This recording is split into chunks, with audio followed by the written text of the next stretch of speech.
welcome to the Trapline today. We appreciate you stopping by. We got a great guest, Mark Larson. He does Mark Larson Outdoors on YouTube. And as always, we're sponsored by the trappermag.com. If you're looking for a great trapping publication, make sure you stop into trappermag.com, get yourself a subscription, and you're going to have that arriving in your mailbox on a month. But with that said, we're going to start with Mark. Mark, how are you, bud? Doing very well, thanks. Yeah. Hey, didn't I just see you? Yeah, we just got done working up there at the in Spencer, Iowa, at the FDA convention. Yeah, it was a Great pretty time. good convention. I thought it was very well run. I think Jason and Mike and the whole team. I know Mike Mazur kind of was the nuts and bolts behind it, and he was running around like a chicken with his head cut off. But I thought, all in all, I thought it was a great convention. I had a great time there, and I hope you did as well. I appreciate you coming along and being part of the process, my friend. Yeah, it was a great time, and it was very well put on. I really enjoyed it, and thought they did a great job. Yeah, getting into that, up until last year, I know I had met you at the NTA convention last year. Had you ever been to a national convention before that last year? No. No. You ever get to the state ones they have? Yeah, Yeah. I always went to our own state ones here. I'm in Illinois, so I always went to my own state ones, and a few in Wisconsin and in other states. But those last year was my first national, and then this year was my first FTA. So. Well, you picked a good one because they did a nice job. I appreciate you being here today. You do Mark J. Larson Outdoors on YouTube. How'd you get started in that? Like, give us a little history on your processes getting into trapping. What made you want to start the YouTube? I'm just kind of going to give you the floor. I want people to know who you are because you're really, really passionate about trapping, and from day one, seeing your stuff, I really like how you do things. I really like the not, I don't mean the word simplicity because I kind of fall into that category as well, just kind of showing how you're doing things and trying to educate. You kind of got the same philosophy as we do at North American Trapper, and that's probably one of the reasons why we get along. We just kind of nut and bolt type guys. But I wanted you to have the floor and kind of give the viewer how you started maybe in trapping and how that kind of progressed to doing your own YouTube stuff. Yeah, well, a lot of it, just like you said, simplicity. I mean, that's your best avenue on when you're trapping. I mean, if you keep it simple, you try to get over, do too much and go back to the old ways. Those guys were catching fur long before I ever started, and I mean, they weren't doing anything flashy. They were just keeping it simple and doing what worked, and when you find something that works, you just stick with it, Yeah. But I started trapping. I was probably 6, 7, 8 years old. I mean, I was pretty young, just loved doing it, and had a few traps. Me and a few buddies, we trapped the creek outside of town from where we lived. We'd have to walk or ride our bikes or whatever we did, and we'd catch a few muskrats here and there, maybe once in a while a mink or something, and trapping mice and stuff. Just love trapping, and I got to where I started growing in trap, and I went with another person, an older person, and along with him on his trap line, and he was getting out of it towards the end there, and he wanted to turn his trap line over to me. I was about probably 13 years old, and he said, I'll turn it over to you, and he helped me out, and really helped me out a lot, and give me some traps. I had a few of my own, but I just remember, I tell this story, and I don't want to bore everybody, but some people have heard it. But the first day on the new trap line, the first year, I was probably 12 years old, and I had nobody showing me how to trap at all, except for like this guy helped me and a few others. But my dad passed away when I was 11, so I didn't grow up in a trapping family at all, but first day I set all my traps out, And, I was so excited, 12 years old, running my trap line, and my mom would have to drive me, drop me off, and she'd pick me up and everything like that. But that night, a guy come to the door and knocked on the door, and I could hear him talk to my mom saying he set off all my traps, and said he had permission to trap there and this and that. And so my mom called this guy that owned the property, farmed the property, and told him what happened. And he said, "Don't worry, I'll take care of it." And then pretty soon he come back to the door, and um, he come to the door and knocked on the door, and my mom opened the door. I could hear him out there talking to my mom, and he said, "Well, you won't have any trouble with that guy no more. I told him if he touches that kid's traps one more time, or even bothers that kid, then he's not going to have to worry about sucking air much longer." Yeah, But he sounds like a real steward of the land and the steward of the tradition out there, snapping off a 12-year-old's traps. yeah, I Uh, mean, he kind it of was probably would have deserved what he got for that one. yeah, and this guy that was that helped me. I mean, you didn't want to mess with him either. So yeah, so that's where I started, as a young kid, and I trapped that ditch for quite a few years. And I mean, I'd get off school, and my mom would drop me off at one road, and I had the pack basket on my back. I was just a little kid, and catching muskrats like they were going out of style, and she picked me up at the next road. And it wasn't even like work. It didn't even bother me. It didn't care. It was hard work. I mean, Yeah, carrying all that stuff as a little kid. But we didn't know what hard work was. I mean, everything we did, all we did was work. that was life when we were growing up in the 70s. It was life. And then I get off work and I'd milk cows, and after I got done checking traps or before I checked traps, it's just like can't find that no more. But it's sad. But there's a few out there. Yeah, how does that like you as a kid walking that swamp, your boots are probably falling down, you're tripping because you got 40 pounds of traps and rats on your back, and I can actually picture you walking out through the field, and actually it's kind of cool. It's a really cool vision. How does that lead into today? Getting started on the YouTube channel, getting started in wanting to, you know, you're kind of a lot like me. You want other people to feel that. You want other people to have that feeling, that first animal that leads to the next, and all those different things. How did you get, or what path has got you to this point? Because you really, anybody that hasn't seen Mark's stuff online, it's fantastic. He takes you out on his line. He's very articulate with how he's representing what he's doing as far as trapping, as far as the tools, everything. If you get the opportunity, I really highly recommend you go and subscribe to his channel. It's fantastic. But how did you get to this point?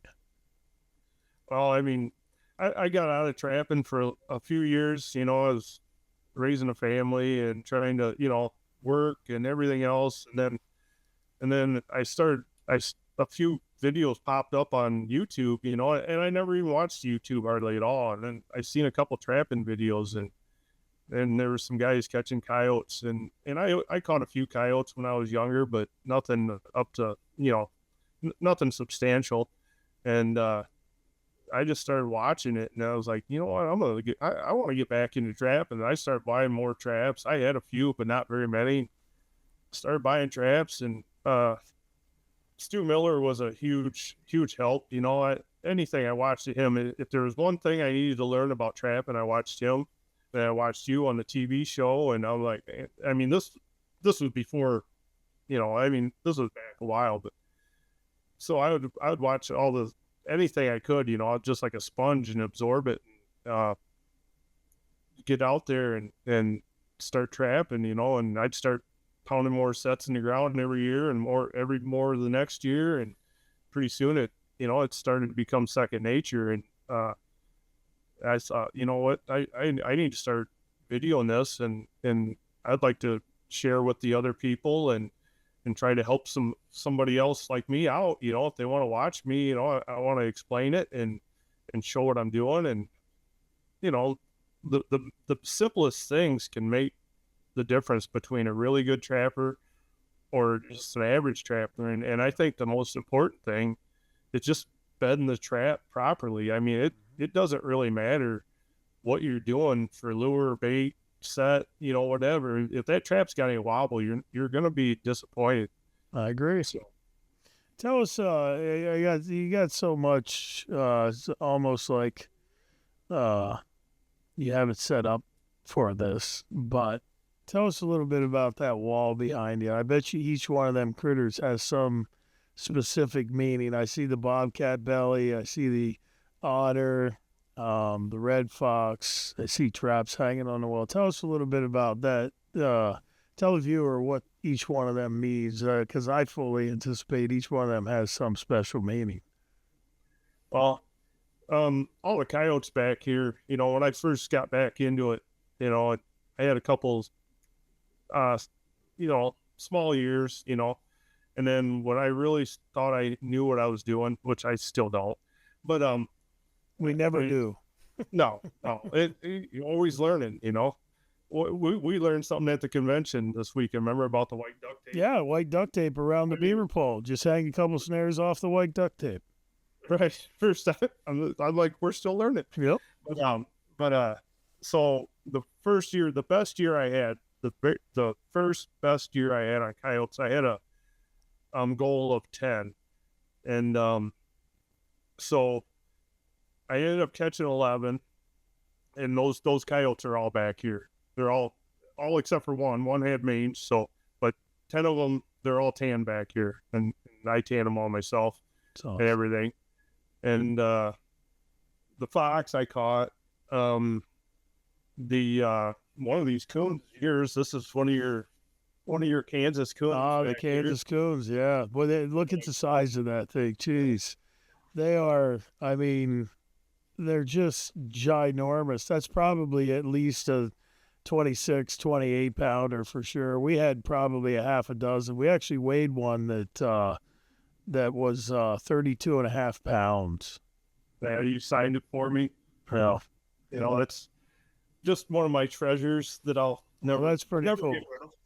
And you know, that's my second otter. The first one I got is over there. I had the first one mounted. That's my second otter. That one's 60 inches from nose to tail. Wow. Just a huge otter. Beast. I tanned that one myself too. And the bobcats, I bought them. So still haven't caught my first bobcat yet. No, And I will. we had a few conversations last fall about that. You drew an Illinois tag, which is like literally winning the lottery.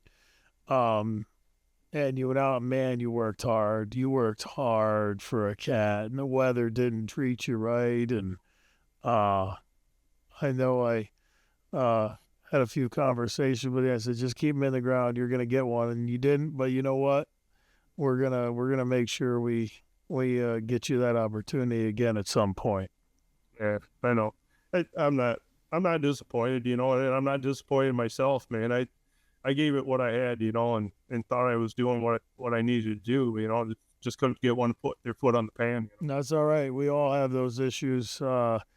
When you're out there in the field doing this video stuff, what's the main thing that you're trying to do and show the viewer? And it could be a multitude of different things, but I want to know what your driving force is per se. Your driving force to what you're trying to project to the viewer, whether it's help them trap, whether it's show them, memories, whatever that is. Just what's your driving force of the video stuff? Because you really do a nice job. I appreciate you saying that.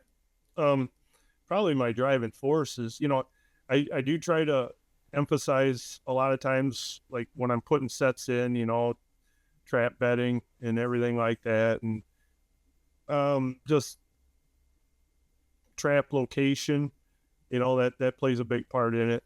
It depends, you know, I mean, if it's beaver trapping or anything like that, you know, I try to show exactly how I did it. Like this year I caught that real trap shy female, the biggest beaver I ever caught, you know, and it was trial and error. It took me about a week, you know, of resetting traps and catching raccoons and them stuffing conibears with sticks, and then I just kept moving the traps back and had them jaw to jaw, and I finally got her. You know, I had her on 10 foot of wire up on the bank, but biggest beaver I ever caught. But I mean, it's just trial and error. You know, I mean, you can't sit there and keep doing something that's not working. Yeah. If it's not working, switch. You know, it might not work then, but at least you tried. You know.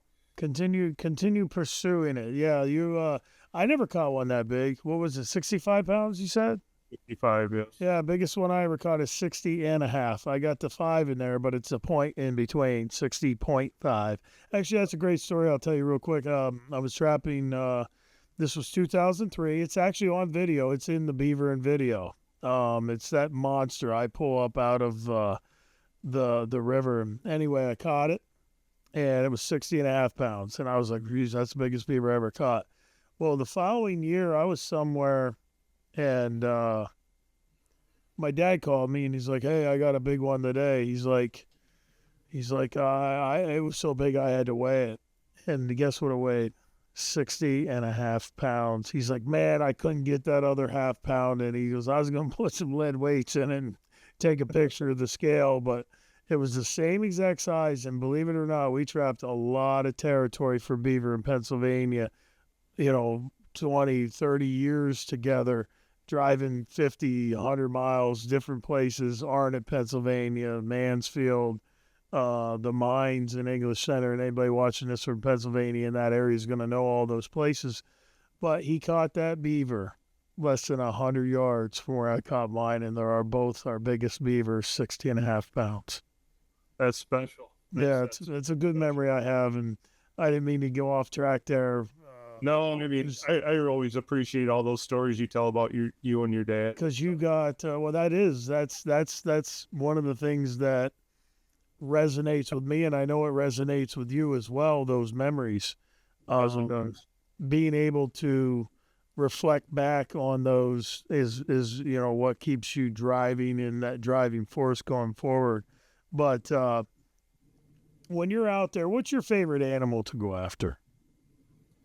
I don't know. It changes a lot. You know, I mean, like when I was a kid, muskrats, because they were easy to catch, and they were, it's what I could catch. And then it was coyotes, and for a couple years. And then when the beaver prices went up, I bought traps and started beaver trapping. I had all these farmers calling me, want me to get the beavers out of their property and, save their crops. And I mean, I have a lot of fun trapping beaver. I'll tell you, it's probably the most work out of any of them because everything's heavy. You got your drowning rods, you got your traps, the beavers are heavy, everything's heavy at beaver trapping.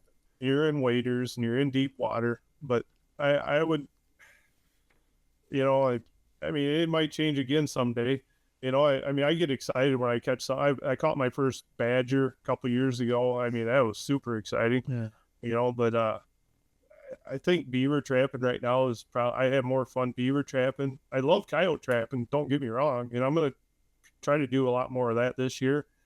But yeah, it's just, I mean, I get excited about almost every catch, it's not like I'm out there, oh, there's another one. There's another, it's every catch is it makes me happy. I mean, that's what I'm out there doing, and that's what I love to do. And so I get pretty excited sometimes. That's a good thing. Hey, and you know that. And your excitement shows. I think that's why I enjoy watching your clips when I see them, because you can see and you can feel that excitement coming through the screen. I actually got a little ahead of myself on that last question, because that's part of our Fast Five. I usually do the Fast Five at the end. We're going to throw it in now since you answered that question. So these questions, I just want the first word that, or the first thought that comes to your head. They're one-word answers. No need to elaborate. See if you can do it. So I'm going to go back to you. I think you said beaver, and you can answer with that, but I got a little ahead of myself. But what's your favorite animal to trap? Beaver. Beaver. What's your go-to set when you're trapping? Like if you want to catch an animal, and whatever that is, more probably dealing with more land critters, but what's your go-to set? Garrett hole. There it is. We've all done this. I know you have. It happens all the time. What's the first word that comes to your mind when you snap one of your traps on your fingers? I can't say that. That's usually the answer. What's your go-to bait? It doesn't have to be a bait or whatever that is one on the market. But if somebody came to you and said, you can only use one thing the rest of your life for bait, what are you going to use? That's tough. Dude. I'll just go with bait pile. Bait pile. I thought you're actually giving me a plug, and I didn't ask you to do that. And you know what, though? You know why bait pile works? Because it's beaver meat. Beaver, Exactly. Everything in nature loves beaver. As you all know. Yes. Last one. What do you think is the hardest animal to trap? Bobcat. Bobcat. Yeah, that was probably. I wasn't expecting what your answer was going to be there, but after your trials and tribulations last fall, I can see you coming up with that answer. You're going to get one as you go forward. What's your favorite memory? The one thing I'm trying to do with this podcast, I'm trying to get people to see and understand the value of trapping, how it creates memories, how it creates that one with nature, one-on-one, all those different things, kind of along the same lines as what you do. But what's your favorite memory trapping up to this point? Oh, wow. There's so many. I mean, I mean, I have a few traps from a late friend of mine. And so this last season, I caught a beaver in one of his old 330s. That's awesome. Year before, I caught a mink in one of his old number 11s. You know, I mean, you want to ask about memories. I mean, because there's so many. I mean, it's just, but those mean a lot to me. You know, when you can do that. And I filmed it. It was on my channel. You know, and I made sure I mentioned my friend. And when you can do something like that, you know, but just being out there. I mean, every day is a memory, for sure. Absolutely. Some are just more meaningful than others, but and you give me one of your dad's 330s out there, and that'll be a huge memory if I can put a beaver in that one, you know. Yeah, and you know, I really appreciate you supporting my dad's memorial fund, and Absolutely. I don't give those traps just out frequently, but I know that you're gonna carry on his spirit, and you are gonna put one in that, and you're probably gonna put more than one, and I look forward to hearing that and creating that memory. When it comes to trapping, and not necessarily trapping, but just in general, your time in the field, in the woods per se, what's the biggest or hardest lesson that you may have learned? Wow. I've learned a lot of lessons. Just try to have good equipment, you know. I try to keep my vehicles maintained, because I've had some breakdowns during the middle of the season. That's hard to deal with, you know, but just try to prepare before season, you know, make sure everything's in working order, have it ready. Don't wait till right before the season starts and think you're going to go out there with half, you know, less than par equipment, you know, because you need to have everything ready to go. You know, that's a really good answer, and I've asked that question to every guest pretty much. And that's one thing that kind of gets overlooked a lot of times. Like your equipment and the equipment failure out in the field can ruin your day. It happened to me last year or 2 years ago whenever I did that. Can't remember if the years all blend together. was either last year or the year before. I was out in Illinois, and that cold snap came through, and it was down like 0 degrees. And I was out there, and I'm pounding my steak in, and the top of my hammer snaps off. I didn't have an extra hammer with me. I lost literally 3 hours driving to a hardware store to find a hammer to pound the steak in. So that's a really good answer on that question, to where you do have to have your equipment in order, not just your trapping equipment, but your vehicle, all the different things. If you're looking to go out and do this, intently, not just a weekend warrior, but you're out there banging this stuff out, and you got a full trap line, you got to have working equipment, you got to have a working vehicle. So I'm right there with you. That's a fantastic answer that I hadn't even thought about, and it's spot on. Absolutely. Thank you. With that, what piece of old school wisdom that you may have learned from the older gentleman that gave you his trap line, or something that maybe you learned on your own, or something you've learned through the years? You're about my age. You're in your 50s. You've been doing this a long time. And you have had to have learned something. But what piece of old school wisdom could you give to somebody watching this that will possibly help them when they're out in the field? I mean, I would say never understake anything. If you think it's not going to hold, it probably won't.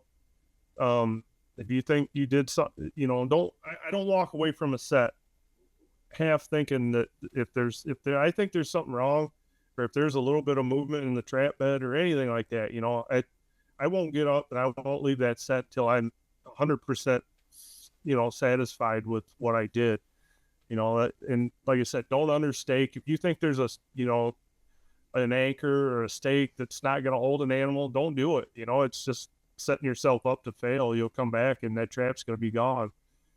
I mean, as for, some secret tricks, I really don't have any secret tricks. I mean, well, they're really trial and error, keep going and keep doing what works. Exactly. And that's the one thing I think people are always looking for, that secret set, that secret lure, that secret bait.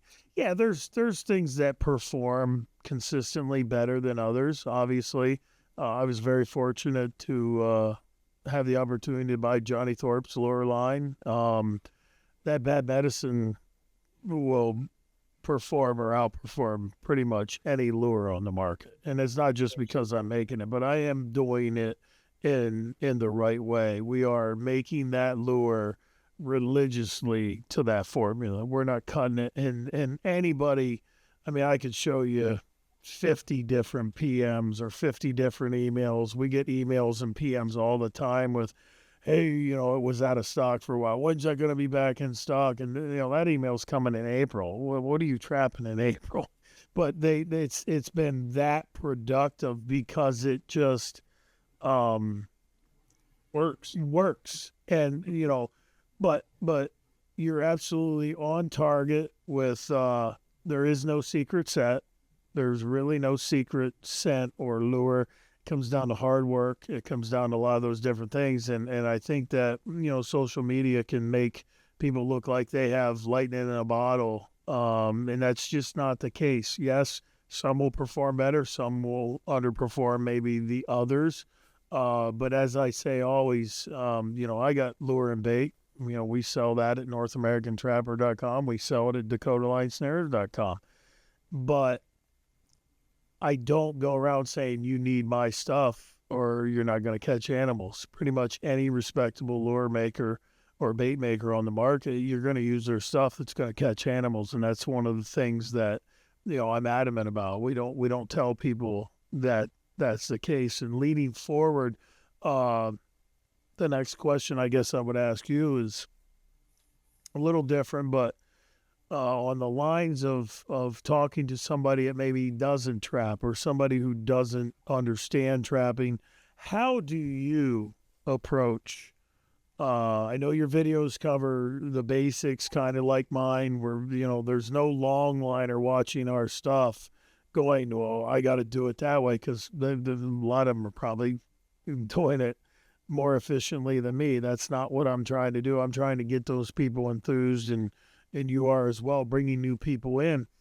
But how do you handle those situations where you're talking to somebody who maybe is a non-trapper, maybe you're looking to trap their property, or an anti, even to go to that level? How do you handle those situations, and what are you kind of portraying to them?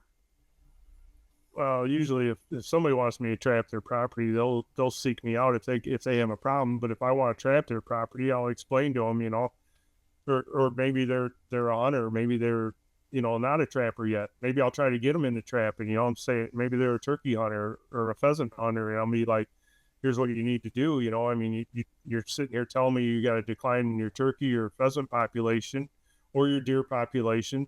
You know, learn how to trap, or I'll do it for you if you want me to, or something like that. But to touch on a little bit what we were talking about before, I mean, the main the best thing to do is I mean, make sure you set on sign. You can have the best set in the world where there's no animals and you're never going to catch anything. You could have the worst set in the world where there's a lot of critters and you're going to get some attention there. But just you really need to be setting on sign and know where the critters are at. Yeah, and that goes hand in hand. I know that I've learned more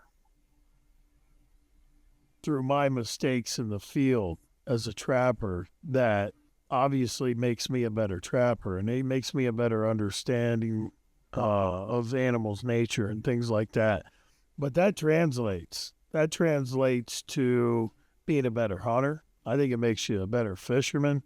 I think it makes you just an absolute overall outdoorsman in the essence of animals. Not that we're all walking around with biology degrees. We had Jason Wisniewski on, and he's a wildlife biologist. We're all not wildlife biologists, but it makes you understand those critters, and trapping is the one thing in nature that allows you to go out there and kind of learn that on your own through trial and error, and probably match you up against most people across the board when it comes to understanding animals and their habits.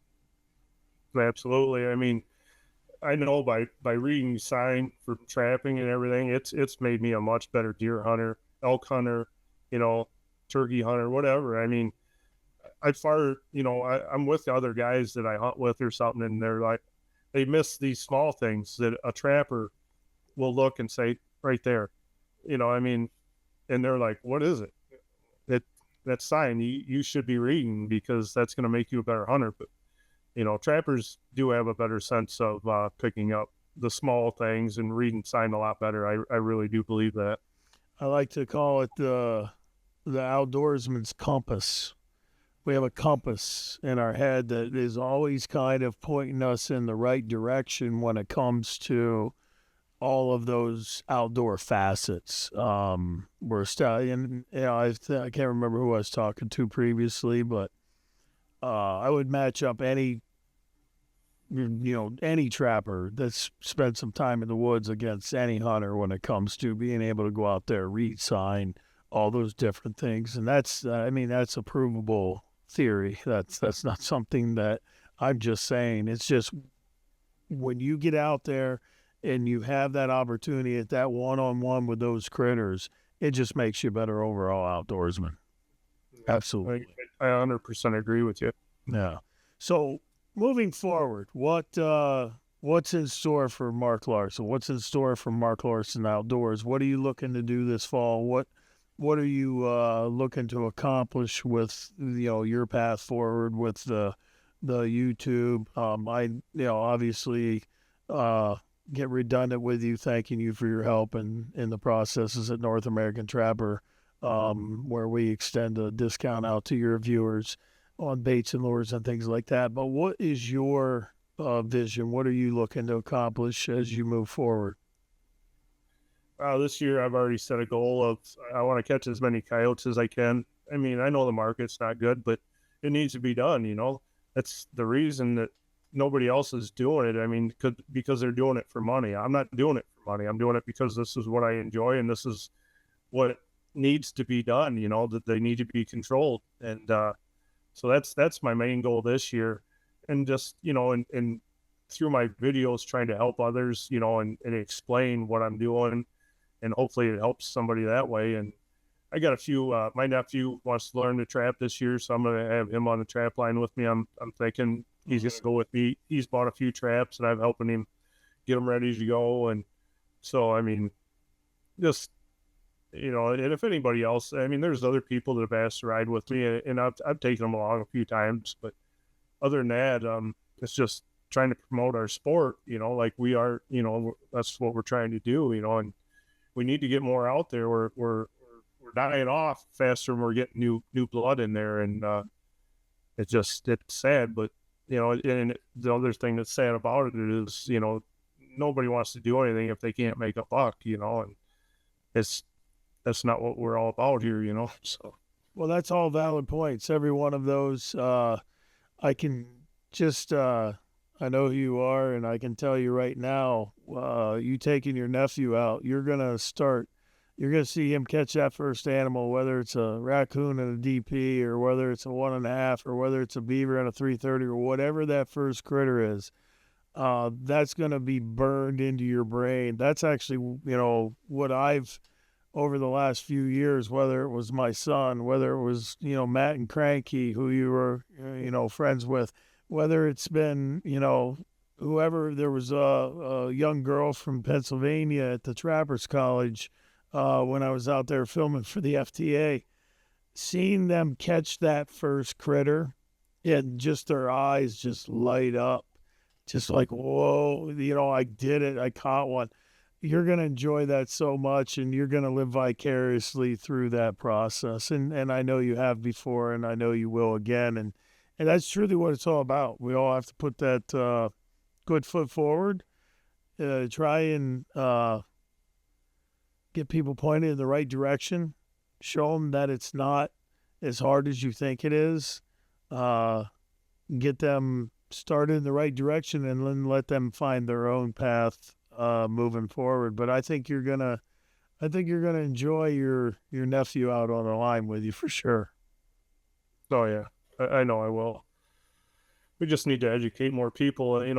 Not even the trappers. That the people that aren't trappers. That a lot of them are so against us, but then when they have a problem, they can't wait to for us to get there. And then we just need to educate them more about the traps aren't hurting these animals. It's a necessary means of harvesting and controlling the populations, because Mother Nature is much crueler than we are when we at controlling the population. No, absolutely, absolutely.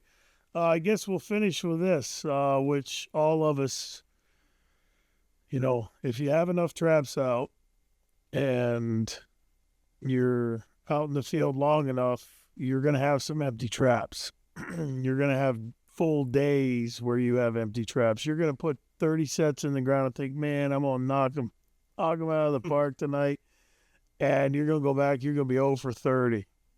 What do you do, and how do you push through those days where the success isn't there? How do you, what keeps you driving? What's the driving force that keeps you out there pursuing this tradition and putting that right foot in front of the other? I just know that the next day it can't be worse, and That's true. I mean, just keep going. You're gonna hit your numbers or your goals, or you might not, but put goals higher than what you expect to achieve, and work harder than you'd ever have, and just keep working harder, and you'll run through the zeros or whatever, and I guess you just get a night off from skinning, but just keep going. I mean, it's gonna happen. You got like here in Illinois, we got a long season. It's like 3 months, 3.5 months, including up to the end of beaver season. So, I mean, yeah, you're going to check way more empty traps than you're going to check full ones, but that's just all part of it. And you got to have a strong mindset. As long as if you're a trapper, you better have a strong mindset, because you can't give up. You just can never give up. Absolutely. And we're not going to. We're going to beat the walls down, buddy. We're going to beat the walls down. Mark, Absolutely. I appreciate you. I appreciate your friendship. I appreciate what you do for the tradition. Anybody out there, if you're looking for some really good content, Mark J. Larson Outdoors on YouTube. He's got a bunch of different videos up, and he's obviously going to be putting more up. But thanks for being part of this today, and I look forward to the next time we can chat down the line. All right. Thanks a lot, Alan. I really appreciate it. Absolutely. Well, that's the end of the trap line today. We appreciate you being a part of it. We appreciate Mark for being a part of it, and we'll definitely be bringing these to you as frequently as we can. In the process, if you're looking for a great magazine, stop by thetrappermag.com, get yourself a subscription to the Trapper, and you'll be able to check your mailbox on a monthly basis and have some good reading material. As always, we hope to see you out on the trap line.